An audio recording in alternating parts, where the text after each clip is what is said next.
मनसेचा मेळावा होतोय। विधानसभेची मोर्चे बांधणी आता केली जाते। गुरुवारी मुंबईमध्ये मनसेचा मेळावा आयोजित करण्यात आलेला आहे। मतदारसंघाची चाचपणी केली जाणार आहे।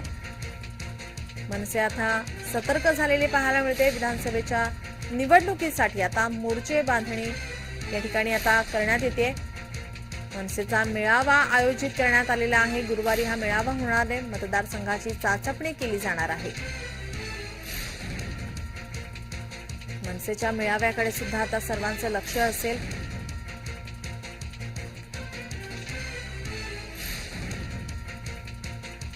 आपले प्रतिनिधी महेंद्र जोईल आपल्यासोबत जोडलेले आहेत। महेंद्र, मनसेचा मेळावा मुंबईमध्ये आयोजित करण्यात आलेला आहे। मतदारसंघाची चाचपणी केली जाणार आहे, काय अधिकची माहिती?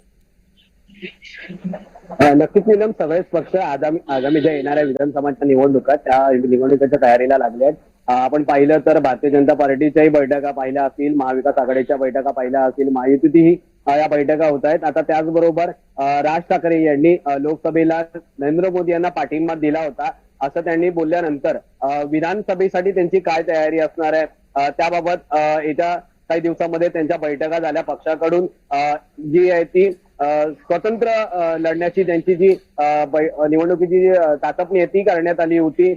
त्यामुळे आता आज जो रंगशारदा येथे 10:30 वाजता मनसेचा राज्यस्तरीय मेळावा होणार आहे, त्या मेळाव्यात राज ठाकरे हे मार्गदर्शन करणार आहेत आणि राज ठाकरे यांच्या मागे पदाधिकाऱ्यांच्या झालेल्या बैठकीत 225 225 जागांवरती लढण्याची मनसेची तयारी आहे ती कार्यकर्त्यांकडून पदाधिकाऱ्यांकडून करण्यात आली होती। मात्र आज राज ठाकरे हे रंगशारदामध्ये कार्यकर्त्यांना काय मार्गदर्शन करणार आणि काय आगामी त्यांची जी रणनीती असणार आहे ती समजण्यात येईल। महेंद्र, तुम्ही आमच्यासोबत असेच जोडलेले रहा। आणखीन एका बातमीसाठी आपल्याकडून माहिती अपेक्षित आहे।